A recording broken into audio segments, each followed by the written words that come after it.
All right, so welcome everyone. The time's 6:05. We'll get started. I want to thank you all for coming to this virtual roundtable discussion for the William Way LGBT Community Center's exhibition Tactile Assembly, which was curated by Alissa Roach and which was on view at the center from July 11th to October 17th, 2024.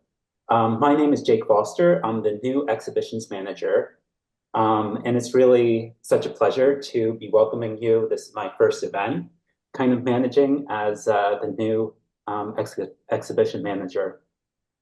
And I want to thank you all for attending virtually due to our temporary building closure.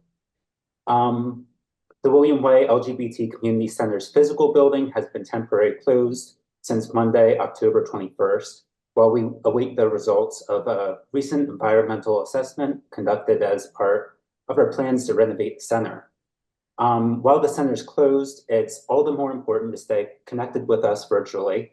The Arts Committee organizes a monthly email newsletter called Way Out, which highlights LGBTQ art in the center and also around the city. So I encourage you to make sure that you're subscribed to that.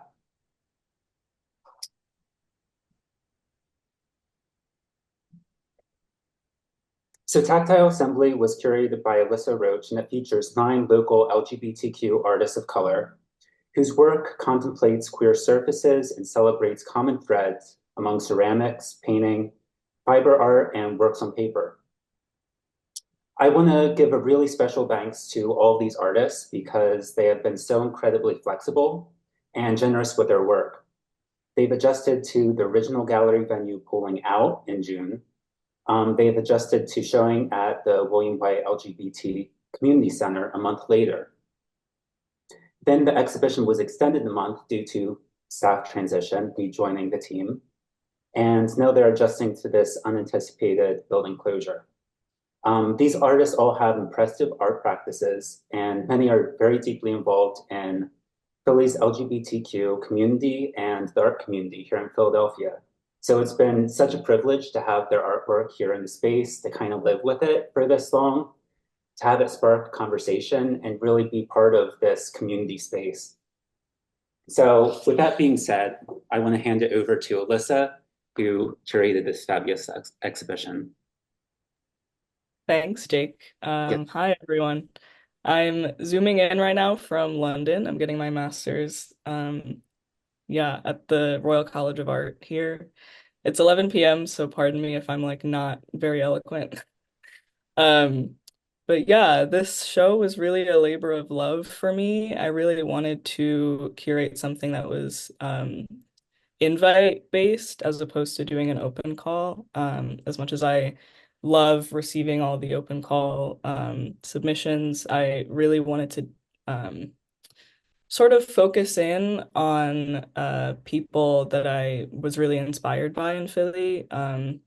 So focusing primarily on artists of color, especially we as the arts committee, we put together a long list of artists that we were interested in working with. And that list was kind of like shifted around, and it was kind of like, putting puzzle pieces together until finally this list came about.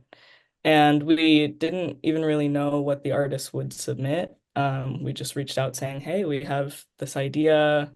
These are works that we really enjoy from you, but we are open to whatever you want to be in the exhibition. Luckily, I would say that most of the art that we were hoping for from like browsing their websites actually did end up in the space, which was really exciting. Yeah, and it just so happened that all the works sort of speak to this idea of tactility, touch, as in, intimacy, which is seen in a lot of Alina's work, or even literally the hand in Brandon's work, but also speaking a lot to themes of home, trying to reassemble an idea of what home means on this tactile fabric, and Cho's work, which is also very surface oriented, speaking to the what's that called? The sort of terrain of these famous paintings that have been remade. And Gabe's work, of course, those like denim sort of like everything in the show you really want to just like get up close and touch. And I felt really privileged to be able to touch them and put them on the walls. So yeah.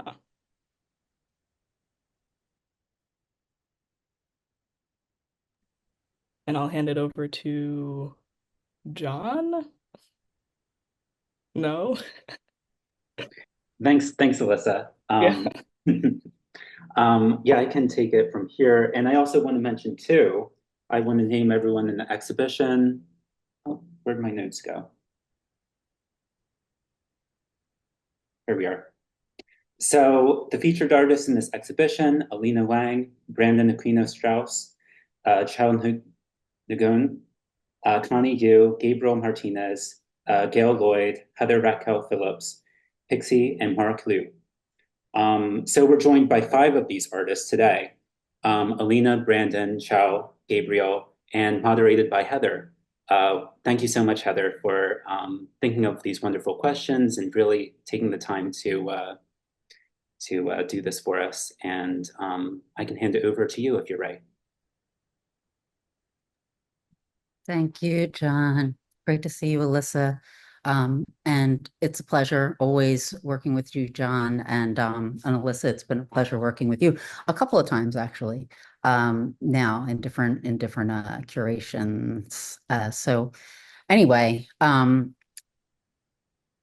really glad I get to moderate this and think about the work in a different kind of way because I do love curatorial work.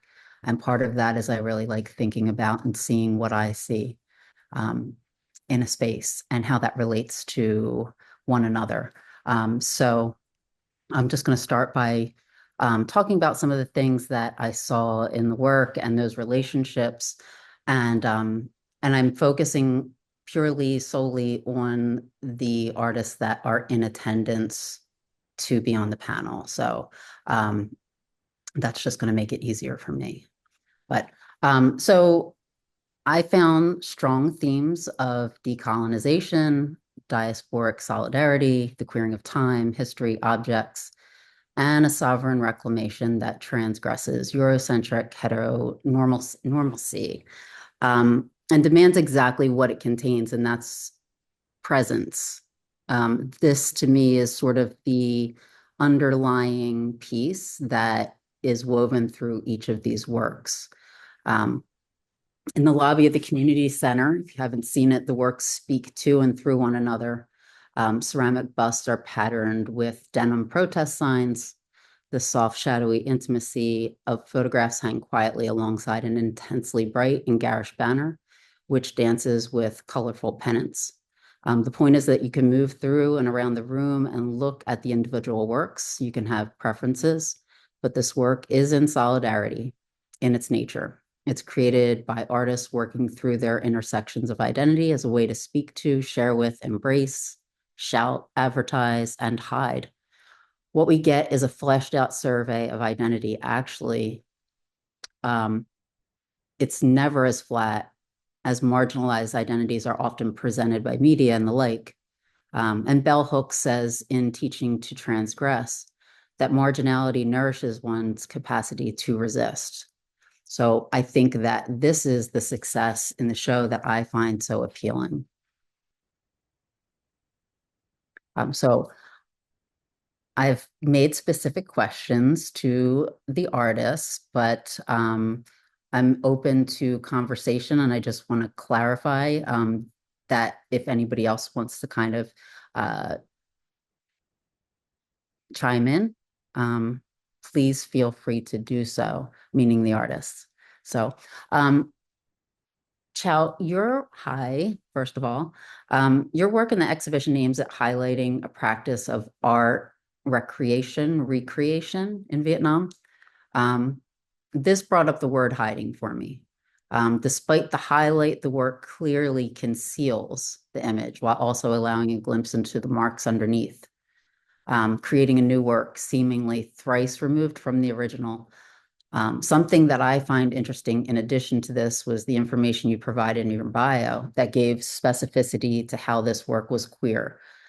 Does the work in some way, shape, or form, or maybe in thought, become unqueer or take a different position potentially when it moves deeper into conversations about labor, race, and class? And I'm thinking about that too, in a way that like the work being from a first-gen Vietnamese artist is inherently queer in just that statement. And so if you could speak a little bit to that. Yeah, okay. Thank you, Heather. This is Joe. So I think it's great to see this body of work in the show and to be seen in a queer lens. To some degree, this is what I actually really wanted for it to be seen as. This work is, I think, for the most part, conceptual, the three lacquer work that is on show here.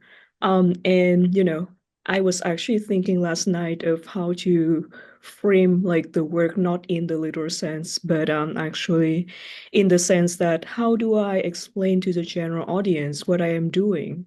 And what I came up with is actually the work is only visible, only becomes visible through this production of a supply chain that I created in Vietnam and brought with me to the States. In layman's term, I think the work is a copy of an existing work that is in a gallery in Vietnam, and I created a supply chain to take the copy out of the gallery with permission. So yeah, this to me actually means a lot of things, and thank you so much for bringing it up because my work is, you The know, water not good. okay, because my work is queer, I think also coming from my identity, coming from my thinking that if I am queer, then whatever that I make is queer, right? But it's also actually the idea of changing the identity of the original work. Thinking that, you know, these three works that we're seeing on screen are actually master's copies by artists in Vietnam. These are works by Monet, right? Van Gogh, and Klimt, in actually giving the work the ability to be mutable. I find queerness. And yeah, I think I'm gonna leave it there. I feel like that's like enough of an answer, if you would agree with that. Yeah, I mean, I think that that's,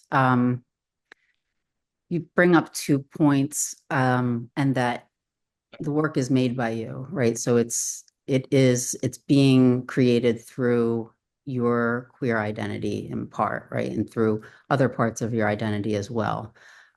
Where these intersections happen, is where it really becomes interesting, in that you're creating this other work.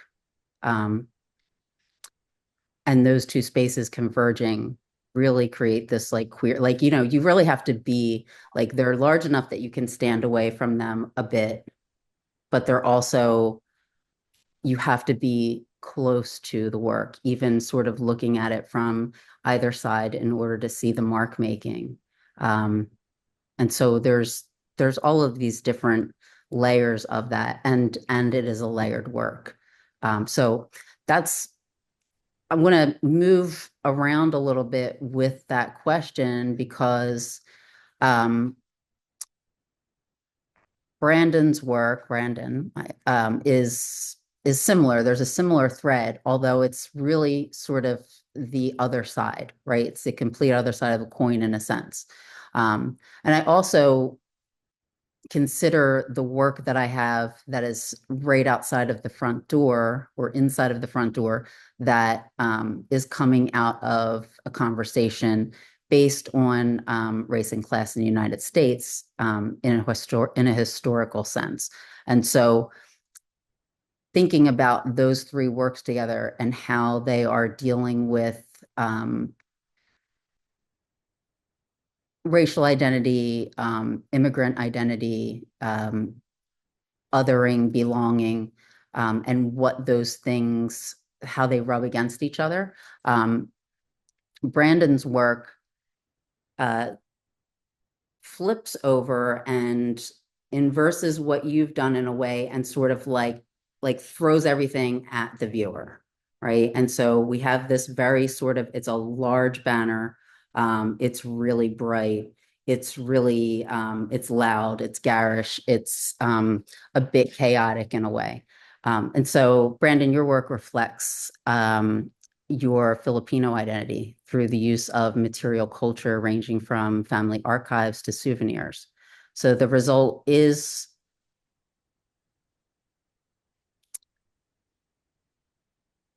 sorry, losing my place. Yeah, the result is quite different in the approach, where Chow is concealing and creating this monochromatic work. You're creating a blast of color, as you describe a queer tropical dreamscape.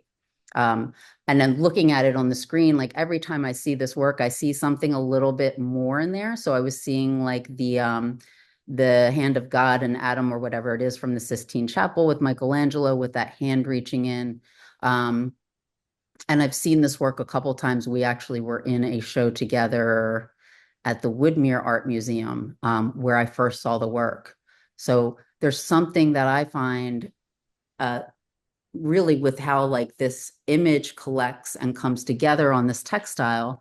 I make banners and work in textiles as well, but from a very different standpoint. So I'm working in a much more formal way, taking it directly from like US traditions and the world of flags in a formal sense. And the way you've come into this space is really queering the banner, queering the flag, on top of queering these parts of Filipino identity and how you are dancing between those spaces. So I'm wondering how did you enter this way of working in textiles, and where does it also exist in other aspects of your practice?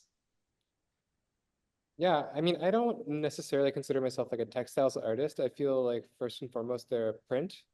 They're printed on textile, so I guess it's sort of both things. But I got really inspired by the way that banners take up space in the Philippines. So like within the piece, you see political posters for Leni Robredo, who was the progressive like opposition candidate during their last elections, who actually lost, unfortunately.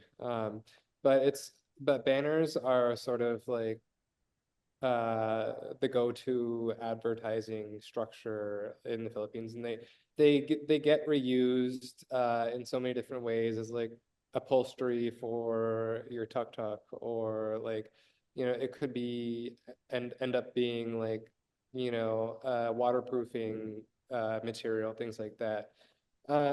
And so just seeing these giant images of life in the Philippines printed on banners inspired me to print my own images that were collected in the Philippines on my own banner. And then are we also asking me like the queerness within it, or is it just about the banner And structure? you can speak about that. I was asking you about where it exists in other parts of your practice, but we can return to that. I'd like to hear what you have to say. Yeah, I will. I wanted to address the queerness in it because something like new recently like came to me in like thinking of my grandmother and like my relationship to my grandmother, and just like how j just being grandma's special boy feels like such a queer like space to draw from, since all of like the whole reason for being there and like where most of these pictures were taken was from my grandmother's island. So yeah, I'm thinking of growing up and my relationship with her in the US, and then traveling to her in the Philippines now, that she moved there, you know, when I was in my 20s. And then the other part of your question, I will ask you to repeat. Yeah, sorry that it's multi-layered. I should not No, do I've that. also just been like doing critique today. I'm still here in Tyler. In my work is set up here. I've been talking about my work all day. Here's some more new work. Fantastic. You're at Tyler getting Yeah, an MFA. yeah, I'm doing my MFA in sculpture. Yeah. Fantastic. Excellent. Congratulations. Yeah, so, you know, well, you said that you're not really a textile artist, right? Like it's a print, which I understand. And I think when the word textile artist comes in, it feels like a very capital T moment. And I don't consider myself, this was something that I accidentally happened upon in my practice. I'm still not quite sure, but it stayed. And so I guess that part, and like, what are your primary mediums and where, again, multi-layers, where do you see this imagery coming out of in your practice outside of this? I mean, the imagery comes out of my experiences like in traveling throughout the Philippines. But in terms of like what my primary mediums, I'm interdisciplinary like to the core. Like I really like gun to my head, I don't know like which one I am. Like it's definitely like I'm experimenting with textiles now too, but like I look at them more as like uh, a vehicle for sculpture or print because I'm not weaving textiles and I'm not really doing these other things that I admire in textile artists when it comes to like the really like uh, sewing and process-based like fabric creation. But I mean, there's a multitude of ways in which you can like participate in any medium. I guess I just feel like an imposter if I were to call myself a textile artist. But like this is more a photo to me or a print, uh, and like with a fabric substrate, if you will. Yeah. And maybe to redirect the other part of that question, which what I asked about the imagery and so, and I think this is interesting in terms of you talking about it being interdisciplinary, which means, right, like you're being called to a medium like that's matching the matter that you're the content, right? So the content is going to align with something and you're not sure what it is. But the imagery, like, does that exist anywhere else in your practice? Like, I don't know, printmaking or painting or, you know, even sculpturally, you know, those connections can be made. And I'm wondering if there was some sort of rupture moment where you went into that space of creating a print on a fabric. Totally. Like I love to break mediums, like uh and have like the same ideas exist in multiple places. Right now, I can point to like an example that I have here um in this new work that I'm doing where I have like a physical plant and a print of plants wrapped around it, and then a photo of the jungle in the Philippines, and then a still life on top of it. Uh, so just really like trying to like transcend like the borders of medium, but like it always ends up being like an installation or a sculpture or something like that. Um, so yeah, all of the mediums. Thank you. Thanks for showing us that work that you're doing in the studio too, because that really created that conversation between the piece that we're looking at from the show very, very clearly. So thank you. Let's see. Gabriel, let's talk. I'm lucky enough to have gotten to work with you very closely and learn and see a lot about your practice, which I've been looking at for years. So in thinking about this, I had to kind of really slow down and say, like, what am I looking at, right? Because you get close to something and then all of a sudden, like, you don't have this space. And so I'm thinking about like these these continuations in your practice, which are like archival sourcing, and multiple layers of transformation, right? So you go to archives all over the country, maybe beyond, I'm not sure, and you source material for bodies of work. And then in this case, you use the John Wilcox archives, correct, at William Way, right? So you find the images you want to work with, in this case, like historical and contemporary protest posters. Yep. And then you begin your process of transformation. So, well, first let's pause there, because I'm learning that I asked too many questions at once. I don't know if I've ever moderated before, so excuse me, folks. But where did you begin with this project? And I know that it's coming out of the large show there, but I'm just like, how did you, I don't know, determine these images and begin that process of like how I'm going to transform them? Well, I had an exhibit. Can I share my screen real quick? I could to show a little bit of the process itself. That would be great. Yeah, just let me know if you have trouble sharing screen. Okay. And if this doesn't work out, please, it's okay.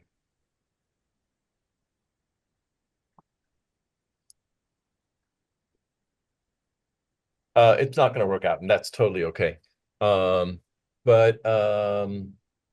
Yeah, I created an installation for the William Way to mark the 50th marker of the Stonewall Uprising, and within the milieu of the different projects I was attending to, I was working deeply researching upstairs in the Wilcox archive, and I was looking at protest signs. I was looking at bumper stickers. I was looking at buttons from the 60s to present moment. And I wanted to create a transformation of those protest-oriented images and ephemera, but in a way that had a kind of tactile quality as well. And, you know, responding to the theme of the exhibition, Tactile Assembly, you know, tactile touch. The denim pieces are meant to be touched, which is sort of a no-no in gallery museum context. And then assembly for me, like really triggered or brought to mind immediately marches, protests, and the process itself, I kind of came up with, in a sense. It is a linoleum cut, so it's kind of a dysfunctional printmaking tactic to a certain extent. It's first of all, it's a linoleum onto wood, and then I hand trace an enlarged version of that protest sign or poster or bumper sticker, and then I carve all the negative space. And then I go ahead and I attach a piece of denim, which I then sand. And that sanding reveals the image. So it has an association with, you know, rubbing graphite on a tombstone or a memorial to reveal the information. So it has references to these moments in histories as memorials or memorializing them. And to talk a little bit about tactile, and one of the references for me that I kind of keep tucked away, but I think this is a moment to share. A buddy of mine from the 70s talked joyously about how he and his friends, before they would go out, would, excuse my French, sand the crotches of their jeans in order to have their junk on display. And I thought, what a brilliant idea. We're such creative peoples, and I have to use that at some point for a work of art. And sure enough, the moment came where the stressed denim, hints at struggle and strife, but also has an erotic quality as well for me personally. So it has a lot of things kind of intertwined and intermingled. Yeah. I don't know if that answers your question, Heather. Yeah, no, it's great. I think, yeah, I mean, I'm glad you spoke about that because I would have brought it up otherwise. I think it's a really like important piece of information. I mean, denim has such a queer connection already. So it's like it doesn't serve as a big question mark for me when I look at it. And I think that that kind of thing can be tucked away in a lot of people's subconscious mind too, to consider like, what am I looking at and why is it in this material or created in this material? But so this work is created from found objects in the archives, but then you continued this work, correct? After the Black Lives Matter uprising in 2020. And I was wondering if you could just speak a little bit to that too.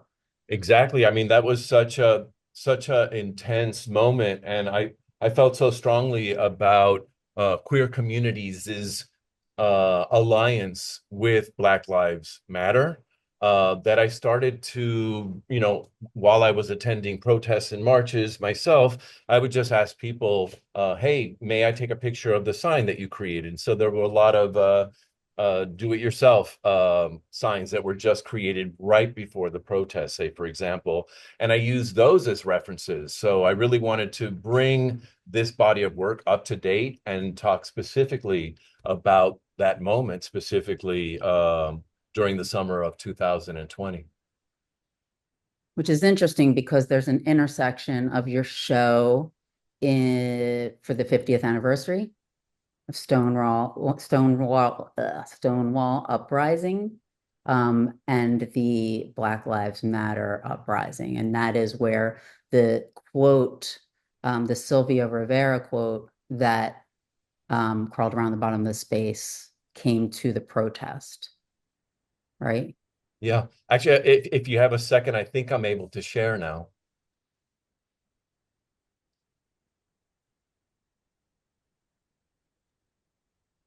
If not, you can also send me a link and I can share. Or John, if you know which image she's talking about. I think it's deeper than that, unfortunately. It's okay. It's totally, well, actually, no, it's totally okay. Can't do it right now. Sorry about that. Yeah, sorry, we can't see it. Anyway, thank you. And I think, just to sort of, oh, great. Sorry. Yeah, so really quickly, just I love touching these pieces, and I really invite folks to touch them because they have such a soft, sort of velvety quality, and you also feel the depth of the kind of gouges that I placed upon the linoleum. But referencing specifically that moment during the summer of 2020, in solidarity with Black Lives Matter. These are the works, and this is very relevant right now, which we have a very important election about a week and a half away, and it's getting a little scary, but I don't want to digress. But you can see the depth of the mark making upon the linoleum and how I kind of weather the denim to a point where it almost starts to fall apart. And so this is the original large image that then is transferred by hand, etched, and then sanded. Yeah, fantastic. Thank you. And that's the quote also, the banner, the long black vinyl banner at the bottom. Exactly. Thank you. Thank you very much. Yeah, and I think I might circle back, but I want to go hit Alina real quick. Alina, super glad you could make it. So your work, it hits this completely different chord, I think, in the space, and it's so beautiful and quiet and tender. And you allow us a glimpse into this space. Yeah, you're welcome. You allow us this glimpse into this space of intimacy. It's a thought, it's a lover, it's a flower. It's moments that have like been left behind, right? Like by the body or by the flowers, by the light coming in through a window. And it's this peace that one experiences with like a sense of solitude that can also be shared. Your work allows so many viewers in, but you're also very clear in your statement about this radical queer vocabulary that you build in your work, which brings me back to the initial questions and observations that what is othered here is also a universal language. And it gets pushed to the edge because of who inhabits that space. So there are a lot of crossover moments, right? Yet queerness ultimately defies the status quo by embracing the failure to meet the status quo head on. So I'm wondering if you could like speak to this vocabulary, this language. Yeah, thank you so much for your words. I think, yeah, for me, like, I would say that a lot of what I'm interested in image making is part of it is thinking about different kinds of coded or hidden vocabularies or ways that we communicate in one space but not another. And I think for these images that are in the show, to me, they're really representations of thinking about touch, intimacy, caresses, surfaces, um, light touching a pillow, light touching a wall, and like you said, kind of like forgotten or mundane moments, and a sort of like insistence on valuing and recognizing, documenting moments of rest and um, intimacy. And for me, I think that my work has recently moved more into this direction of thinking a lot about rest and like the structures of capitalism that impact us all in terms of like how much rest we can get, how much rest we feel pressured to not take for ourselves. And so I think that it's really important to me to think through that both through the work that's in the show here, but also um, I've made other work where I like document myself taking naps, where I'm also making a cyanotype of myself taking a nap. And so I'm always thinking about like the documentation aspect and how documents are so slippery. And I'm thinking about that like question of how do you preserve a history or how do you preserve a gesture and how does that document sort of like change over time and how does it change your memory of something? Um, yeah. And I think I hope that answered your question a little bit. One thing that I find really interesting about thinking about the works that you've been highlighting so far is like, I feel like me and Cho and Brandon and Gabe are all interested in a kind of like surface, but also three-dimensionality towards image making.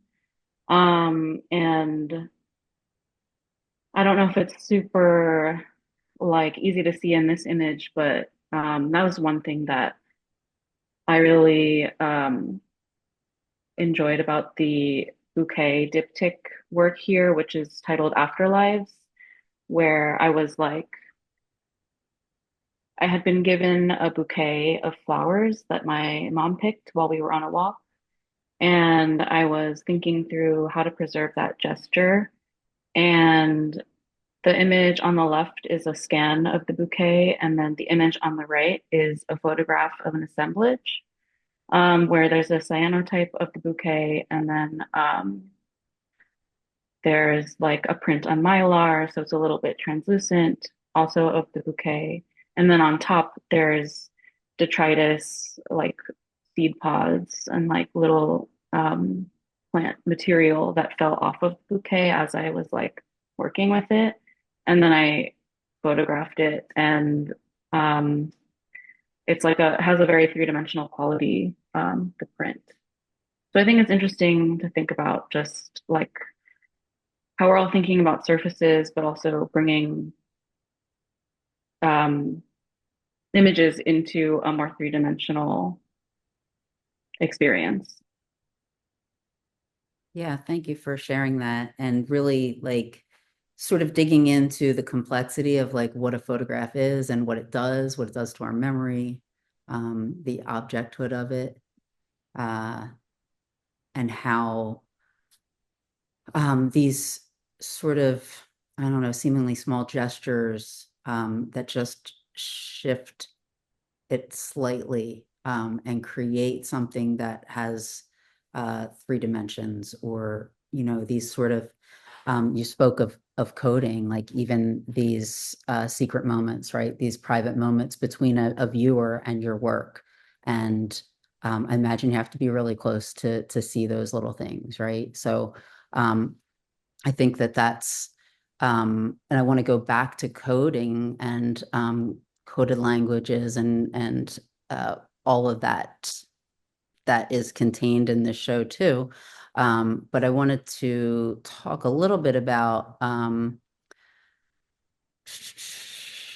think you talk a little bit about, like there's this last bit of your bio, and I'm just going to read a little bit. I'm queer when I live, work, play, sleep. I'm queer when I chase my impulses and questions.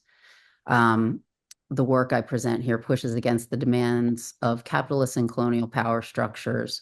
And so thinking about that, and then how you sort of, at the end of the prior paragraph, I investigate diasporic and queer experiences, including my own as a Chinese American queer person, and my work explores these identities in myself and others. So, you know, thinking about like how that enters your work, is it, I guess, maybe just as subtle and just as intentional? Is it all right here? Like, you know, we can say yes easily, but we can also sort of talk about how that does exist and what that means to you. Yeah, I mean, I think in terms of speaking about like my experience with diaspora, I think maybe I can share my screen if that's possible.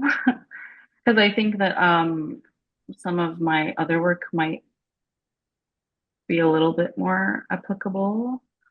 Let's see.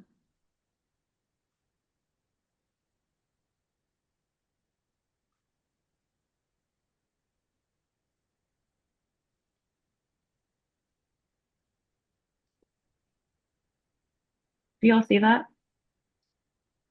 Yes. Cool.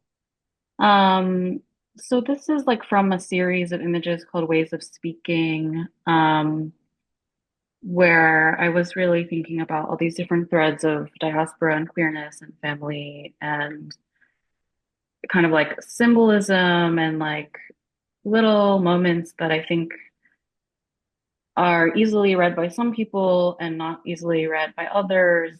And it was really inspired by a moment where I was sitting with my mom and she brought me a pear to eat. She loves to give me fruit, which is so kind of her, just unprompted. And I, you know, asked her, "Oh, I don't think I want the whole pear. Can we split it?" And she was like, "Oh, you know, actually in Mandarin, there's this like superstition because the phrase for splitting a pear, 分离, if you interpret it another way, it means to separate. So the superstition is that if you share a pair with someone, you'll end up apart. And so I was thinking a lot about that kind of like cultural knowledge and how it gets passed down or not passed down. And I think like there were other images in this body of work that spoke to other kinds of coded vocabularies. Yeah, did that answer your question? Yeah, thank you. Yeah. Okay, I'll stop sharing. Thank you for sharing that too. So,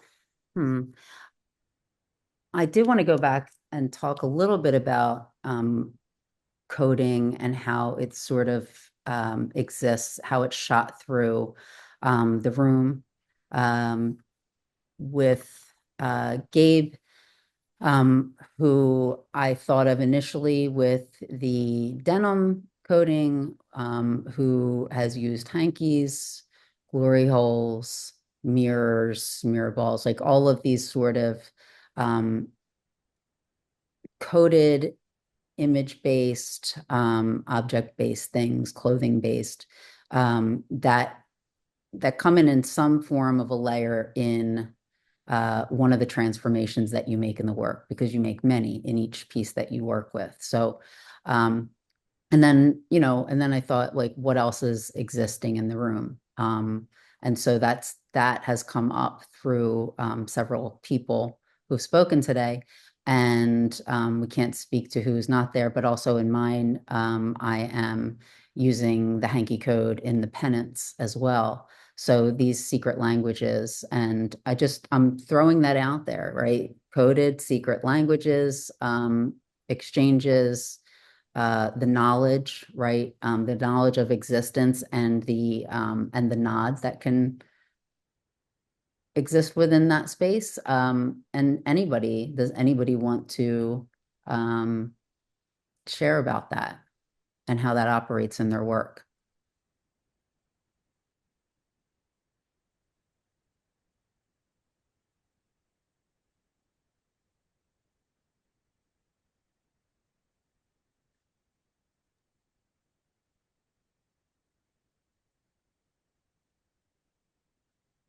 Well, I was thinking specifically about your work, Heather, and its reference to leather communities at times specifically, and that's something that maybe the average viewer may not necessarily pick up on. And so therefore, the context of the exhibition or the context of the work itself, supplied via a press release or a little bit of information via a label text, kind of gets folks a little bit closer to your specific realm of thinking or your particular influences and references. And I think that's true in a lot of the cases of most of the artists in this exhibition and queer artists in general. We have our lives, our experiences that are unique and sacred to us, as tumultuous as they may be. And so we insert into the work those moments and those references that might be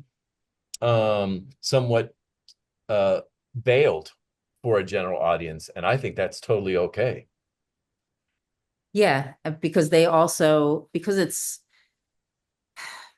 is a language, but it also exists, right? Like these things exist. And I'll just talk a little bit because you mentioned that about mine, but looking at the pennants that are on, that are at the top of the room in this, you can't really see the images, but they are double-sided. They're the language of the hanky code, so they're color coded, and then they have like the top, bottom, dominant, submissive, if you will, sides of each.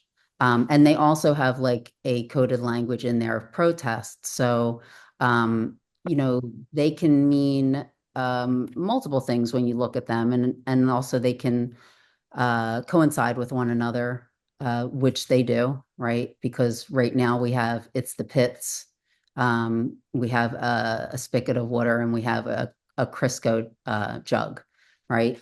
But we also have like a fist on the other side that looks like a liberation fist or a liberation symbol, a chalice and a mouth, right? Which is like they're all images too that are like embedded in different parts of like you've got a history of let's say the Black Panthers on one, you've got a chalice, which brings in to me hip hop culture. And then you've got the mouth, which brings in a rock and roll image, right? Rolling Stones. And so all these things can kind of dance and the language can sort of leap. But to have that little extra bit of information where somebody can kind of get a little bit more into your concept and take it that much further if they want. And so that's an important thing for me in my work, and I know it is for many other artists as well, is how can I reach multiple viewers? How can I allow more people in? Because I think the arts tend to exclude. It feels very exclusive and it feels, I think, off-putting because a lot of it is so academic. So anyway, that's what I have to say about that. And I don't know if you or anybody else wants to talk about that. And I know we can switch over and kind of go into any questions that might be posed by the attendees. I can try to speak because it's like midnight here, but a little bit to that sort of depth in these pieces as well that you're talking about with subverting what you might think upon first glance. Because there were a lot of approaches that we could have taken with, like you said, trying to have an exhibition about like decolonization or resistance or any of these things. Like we could have chosen to say everything out loud right in front of your face. And I think it's fantastic that sort of is buzzing through all of the works. Doesn't necessarily need to be said outright by all of the works, but it is felt.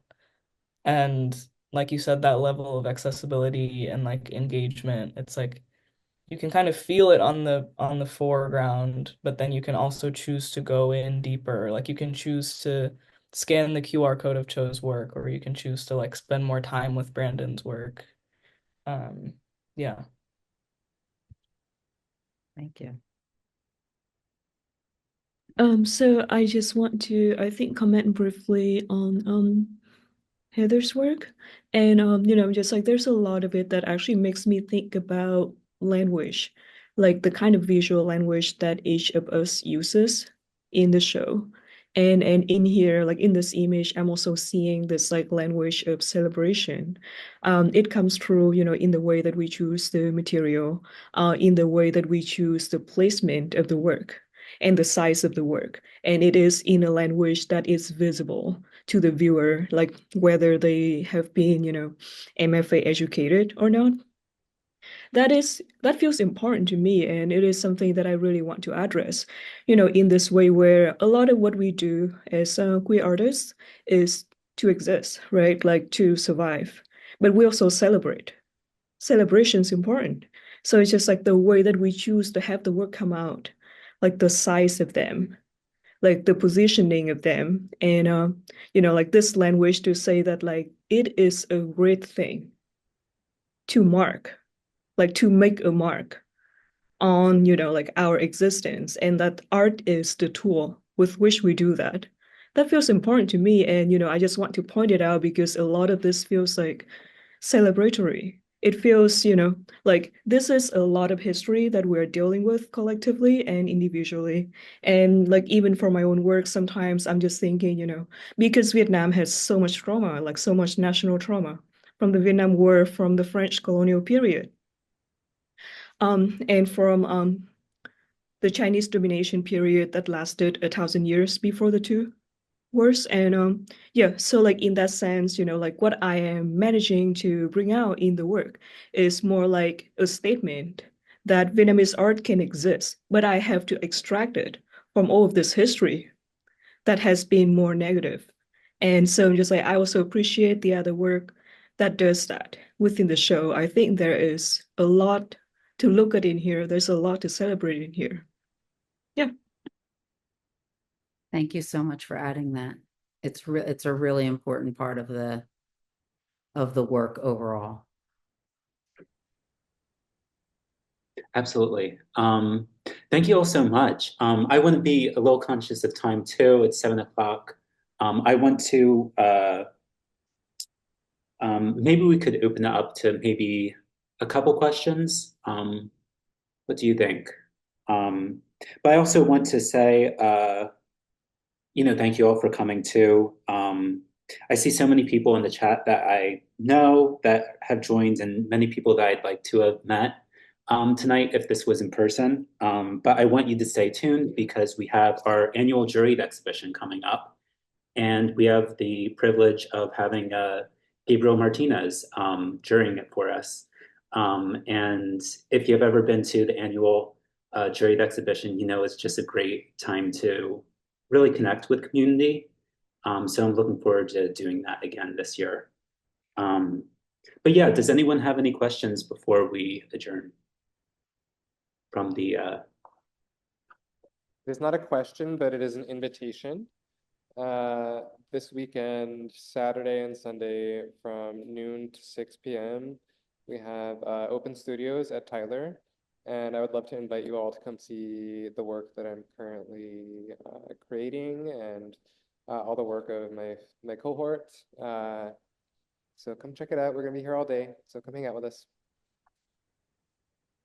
That's so awesome. I was planning on going around, and now I'll add that to my my itinerary. So You should add Cherry Street Pier as well, right, Heather? Yes, yes. I think Chow and I will be down there. Amazing. oh, awesome. And if you are at Cherry Street Pier, I think on Race Street Pier, they're also having a Taste of the Philippines like cultural event if you're interested in some traditional Filipino culture. I won't be there, but I'll be here. Spiritually, I'll be there.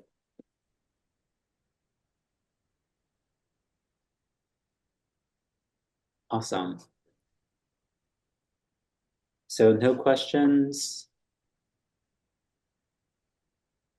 No, I think yeah, thank you again for coming, everyone. Any other closing statements? Or I just again want to thank all the artists for all of your patience and your generosity, and hope that we continue to stay connected.